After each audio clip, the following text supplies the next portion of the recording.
अस्सलामुअलैकुम। मैं ज़ीनत जबीन सिद्दीकी एक बार फिर से आप सबों की खिदमत में अपनी ताज़ा तरीन कहानी दिसंबर लेकर हाजिर हूँ। समाअत फरमाएं। दिसंबर मेरा मनपसंद महीना है। मनपसंद इसलिए कि ये गुलाबों के खिलने का महीना है, इसलिए भी कि ये साल का आखिरी महीना है, इसलिए भी कि इस महीने से मेरी कई यादें वाबस्ता हैं। ये महीना मेरे लिए कुछ ऐसा है जैसे vanilla ice cream with cherry topping या चांदी के वर्क में लिपटा हुआ पान। ये क्या बात हुई? चांदी के वर्क में लिपटा हुआ पान। ये महीना शायद मेरे लिए एक तसल्ली है कि ज़िंदगी में एक बार जादू होता ही है, भले उसका तिलिस्म ज़्यादा देर न चले, पर होता ज़रूर है। मैंने ड्रेसिंग टेबल के सामने खड़े होकर अपने चेहरे पर नज़र डाली। इस तरह बाहर निकल गई तो माँ टोक देंगी, कंगन क्या सूरत बना रखी है। और भाई किताब से बिना नजरें हटाए बोलेगा, बनाई नहीं है माँ, ये पैदा ही ऐसी शक्ल लेकर हुई है। और माँ जल्दी से मेरे पास आकर बनाएं लेंगी और बोलेंगी, no, she is my beautiful princess. मुझे हंसी आ गई। ड्रॉर खोलकर मैंने काजल स्टिक निकाली, वीरान आँखों में मोटी मोटी काली लकीरें खींच दी, होठों पर हल्का गुलाबी लिपस्टिक लगाया, बालों में ब्रश किया और पीछे पिन करते करते फिर उन्हें खुला ही छोड़ दिया। क्यों बांधती हो बालों को? I like them open. बादल की आवाज़ मेरे कानों में गूंज गई। 1 घंटे बाद मैं उसी बरगद के मोटे तने वाले पेड़ के नीचे बेंच पर बैठी थी, जिसकी डालों पर गुलाबी वैगनविला की बेल फैली थी। लेकिन आज वो बेंच एकदम साफ थी। उस पर रोज़ की तरह सूखी पंखुड़ियाँ नहीं फैली थीं। बेंच के दूसरे कोने पर एक शख्स बैठा था। मैं थोड़ा और पास गई तो उसकी आवाज़ सुनाई देने लगी। वो किसी से कुछ कह रहा था। जानती हो, वो आज ऑर्किड खिला है। समझ गई ना? कौन सी वाला? वही जो हम फ्लावर एग्जीबिशन से 400 में ख़रीद कर लाए थे। और तुम यही कहती रही थी कि उस लॉरिस ने तुम्हें ठग लिया है। रंग भी वैसा ही है, हल्का पर्पल। पूरा खिल जाए तो तुम्हारे लिए ज़रूर लाऊंगा। मैं चुपचाप बेंच के दूसरे किनारे पर बैठ गई और गले को तर करके हौले से कहा, आपको लगता है कि वो सुन रही होगी? वो शख्स मेरी तरफ पलटा और हंस दिया। बिल्कुल, देखिए ना कितनी खामोशी से सुन रही है। मैंने सामने लगे पत्थर पर नज़र डाली। वहाँ सफ़ेद संगमरमर पर काले लेटरों में खुदा था, free at last, Priya in peace. नीचे पिछले दिनों की कोई तारीख लिखी थी। फ्री एट लास्ट, मैं धीरे से बुदबुदाई। वो शख्स ज़रा सा मेरी तरफ खिसक आया और बोला, प्रिया मेरी वाइफ थी। फिर उसने बगल की कब्र पर नज़र डाली, पढ़ता रहा उस पत्थर पर लिखी तहरीर को और फिर बिना मेरी तरफ देखे पूछा, हु इज़ बादल? Your husband? मेरे हलक में कुछ अटकने लगा। कौन था बादल? जो छूट गया वो, या जो छूटता नहीं वो? उस दिन ग्रेवी हार्ट से घर आते हुए बादल की यादों के अलावा ज़रा सा वो शख्स भी चला आया था मेरे साथ। वो जो अपनी बीवी की कब्र के पास बैठा उससे ऐसे बातें कर रहा था जैसे वो वहीं हो, वहीं कहीं, उसके आसपास। और उसका चेहरा कितना शांत, और आंखें भी तो कैसी चमकदार, उनमें दुख ज़रा भी नहीं। अजीब बात थी। मन उलझने सा लगा तो मैंने अलमारी से अपनी डायरी निकाल ली। मेरे और बादल के साथ बिताए दिनों के गवाह थे ये पन्ने। मैंने उन्हें बहुत संभाल कर रखा था। सच तो ये है कि मैं उन दिनों को कभी भूलना नहीं चाहती थी। मैंने हौले से डायरी का एक पन्ना खोला। वहाँ मेरी और बादल की एक बचकानी सी तस्वीर लगी थी। मैं समुंदर किनारे की तस्वीर थी। बादल मेरे गले में सीपों की बनी एक माला पहना रहा था और हमारे कॉलेज के दोस्त तालियां बजा रहे थे। वो भी दिसंबर का महीना था, जब हम सब डोना पौला गए थे, जहां समुद्री लहरों में एक पुर्तगाली मोहब्बत की कहानी छुपी थी। मुझे याद नहीं ये तस्वीर किसने खींची थी, मगर हाँ, बादल की आंखों की चमक मुझे आज भी याद है। उसके चले जाने के 1 साल बाद भी कुछ लोग और उनकी बातें दिल में अपना ठिकाना बना लेते हैं। तब डायरियाँ, तस्वीरें, यादें सब बेमाने हो जाती हैं। अगले इतवार सुबह सुबह मैं एक बार फिर से बादल के कब्रिस्तान जाने वाले रास्ते पर थी। बादल के चले जाने के बाद मैं अपनी ये नई आदत बना ली थी। वहाँ बताए कुछ घंटे मुझे आराम देते थे। अपने साथ ले गई कैंडल के पिघलने तक मैं वहीं रुकी रहती, चुपचाप आते जाते लोगों को तकती रहती, हैरान रह जाती कि मैं अकेली कहाँ थी। कितने ही लोग थे जिन्होंने अपनों को खोया था। रोज़ खोते हैं। माँ मुझे मना करती थी, बेटा जख्मों को कुरेदती रहोगी तो कैसे भरेंगे घाव। हर इतवार उनका समझाना और मेरा न समझना अब ये मेरी आदत बन गई थी। गेट के बाहर मैं अपनी कार पार्क करके अंदर चली आई। बादल की कब्र के सामने वाली बेंच मेरा इंतज़ार कर रही थी। रात तेज चली हवाओं ने वैगन विला के कागजी फूल ज़मीन पर गिरा दिए थे। मैंने बेंच को अपनी हथेली से झाड़ दिया। सर्द पत्थर पर बैठते ही एक झुरझुरी सी पूरी बदन में फैल गई। गर्माहट की एक तलब महसूस हुई। सुनो, आज काफ़ी मैंने तुम्हारे ब्लैक मग में पी ही है। ऐसा लगा जैसे तुम साथ हो, पर अब उसकी गोल्डन रिंग ज़रा फेड होने लगी है। नया ले आऊँगा, शायद किसी एग्जीबिशन में वैसा ही मग मिल जाए। मैंने पास से आती आवाज़ पर गर्दन घुमाई तो वही शख्स था, प्रिया का हस्बैंड। प्रिया जो बादल के पास वाली कब्र में दफन थी। वो शख्स हाथ में पकड़े पर्पल फूल की डाल को कब्र में रखकर मेरी तरफ आने लगा। मेरी तरफ नहीं, शायद मेरी बेंच की तरफ। वो पास आकर बोला, हेलो, हाउ आर यू। कैसा गैर ज़रूरी सवाल था ये। शायद उसे भी जवाब की उम्मीद नहीं थी और नहीं थी। वो मेरे पास आकर बैठ गया। मैंने अपनी पलकों के किनारे चुपके से पूछ लिए। उस अनजान शख्स से अपना दुख बांटने का मेरा कोई इरादा नहीं था। काश कि सारे दुख कागजी फूलों की तरह हल्की होती, एक फूंक से उड़ जाती। मगर दुख तो जैसे मन पर रखा भारी पत्थर है। लाख कोशिशों पर भी ये टस से मस नहीं होता। सड़क की दूसरी तरफ बनी चर्च से घंटियों की आवाज़ें आ रही थीं। मैंने आंखें मूंद ली। हर बात मुझे बादल की याद दिलाती थी। समुंदर हो, सीपियाँ हों, बारिश हो, फूल हो, किसी कैफ़े की स्पेशल कॉफ़ी हो, या सड़क के किनारे गिटार बजाता कोई बावरा हो, या ये चर्च की बेल। इसी चर्च में शादी करेंगे हम।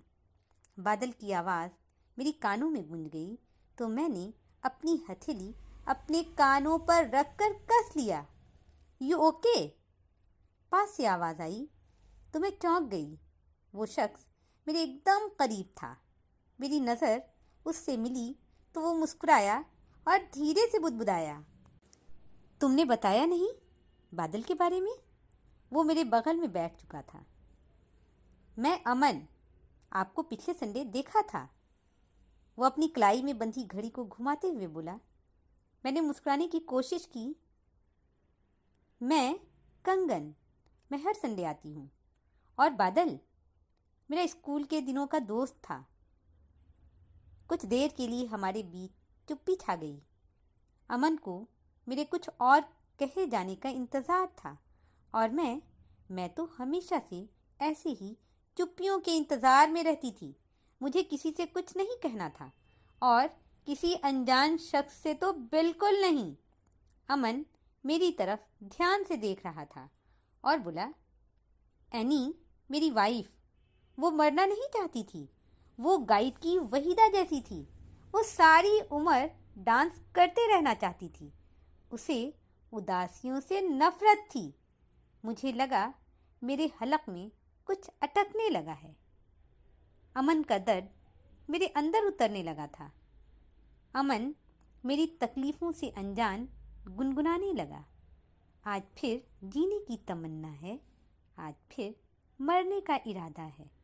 मैं एक झटके से उठकर खड़ी हो गई। दर्द कड़वाहट बनकर बाहर निकल आया। मेरा बादल भी जीना चाहता था, मरना नहीं चाहता था। अमन मुझे हर संडे वहीं अपनी वाइफ की कब्र के पास बैठा मिल जाता। अनजाने ही कभी कभी मेरा ध्यान उसकी तरफ चला जाता। वैसे अक्सर वो खुद ही मुझे देखकर हेलो, हाय, गुड मॉर्निंग, दुआ सलाम वाला जुमला मेरी तरफ उछाल देता। मैं बस देखती रहती उसे। अजीब था वो, बहुत अजीब। कम से कम मेरे जैसा नहीं था, बहुत खुशमिजाज। और मुझे मेरे दुख से भी मोहब्बत हो गई थी। मैं उसे अपने अंदर सींचना चाहती थी, अपने दुख को पालना चाहती थी। और ये इंसान यहाँ कब्रिस्तान में भी अपनी आँखों में ज़िंदगी लिए चला आता था। उस दिन वो अपने साथ एक किताब लाया था। उसमें से कुछ पढ़ता रहा था, जैसे कोई कहानी सुना रहा हो।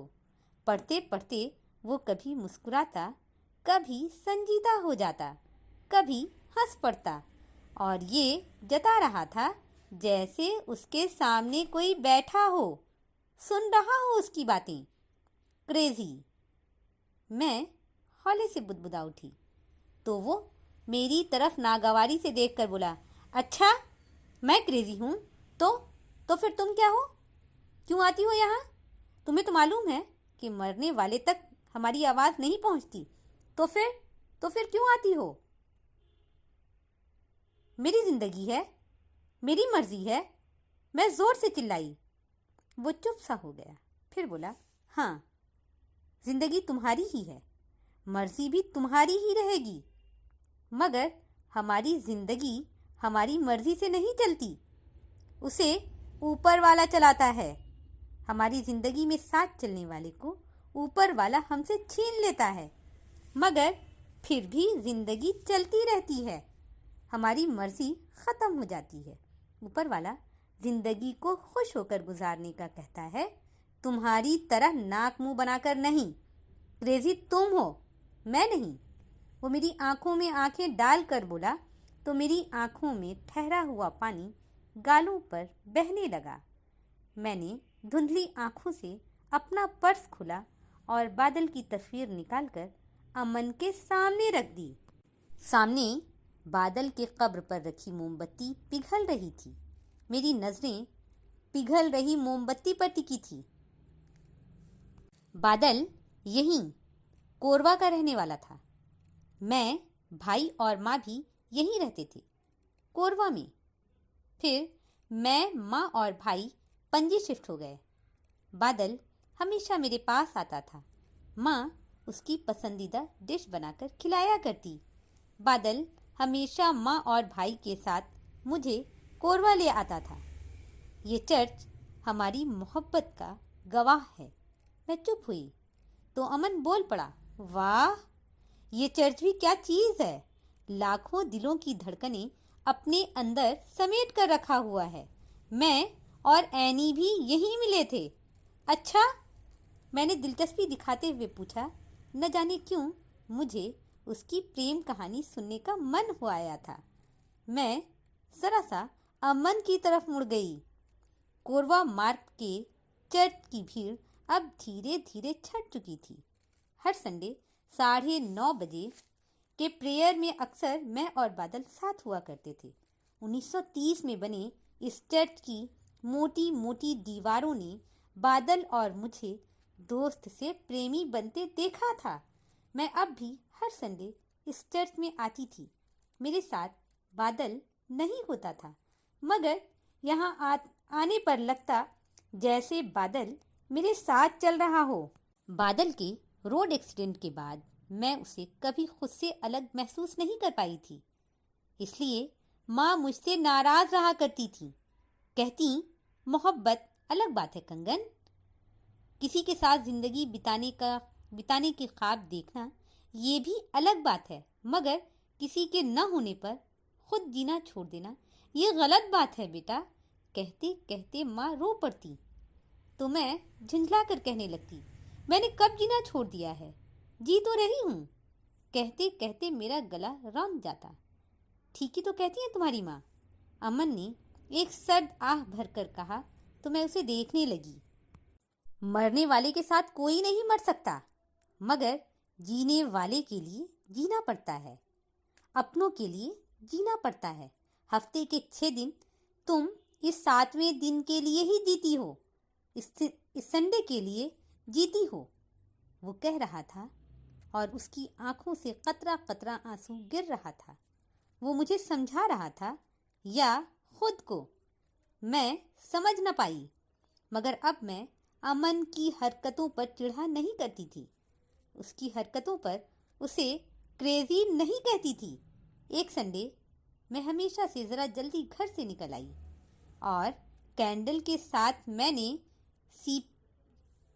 अपनी ड्रॉर से संभाल कर रखी हुई वो सीपों की माला भी निकाल लाई थी। मैं बादल की कब्र पर पहुंची तो सब तरफ खामोशी थी। मैं घुटनों पर बैठकर कैंडल जलाने लगी। आज न जाने क्यों खामोश बैठकर भी गुजरे दिन याद करने का मन नहीं हो रहा था। मेरा मन हुआ कि मैं बादल से शिकायत करूं कि क्यों वो ऐसे दिन चला गया इस दुनिया से जब मैं उसके पास नहीं थी। वो क्यों मुझे अकेला छोड़ गया। मैंने धीरे से वो सीपों वाली माला निकालकर इधर उधर देखा, वहाँ कोई नहीं था। मैंने धीरे से बादल के कब्र के पास बैठकर कहा, देखो बादल, तुम्हें याद है ये सीपों की माला, वो शाम और वो बहुत सारे दोस्त और मैं याद हूँ ना तुम्हें। तुम्हें कोई कैसे भूल सकता है। पीछे से आवाज़ आई तो मैं चौंक गई। अमन मेरे करीब खड़ा था। जैसे ही मेरी उससे नज़र मिली वो बोला, मैंने नहीं बोला भाई। बादल बोला, तुम बोलो ना, वो सुन रहा है। जाने क्या था उसके लहजे में कि मुझे हंसी आ गई। हंसती रही देर तक, जब तक कि पलकें रिसने न लगीं।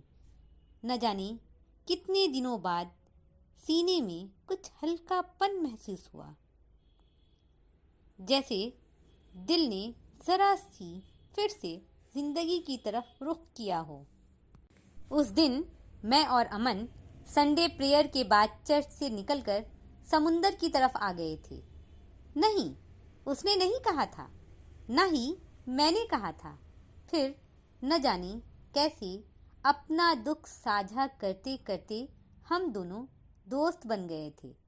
शायद अमन का दुख को सुख में बदलने वाला फार्मूला मुझे जच गया था।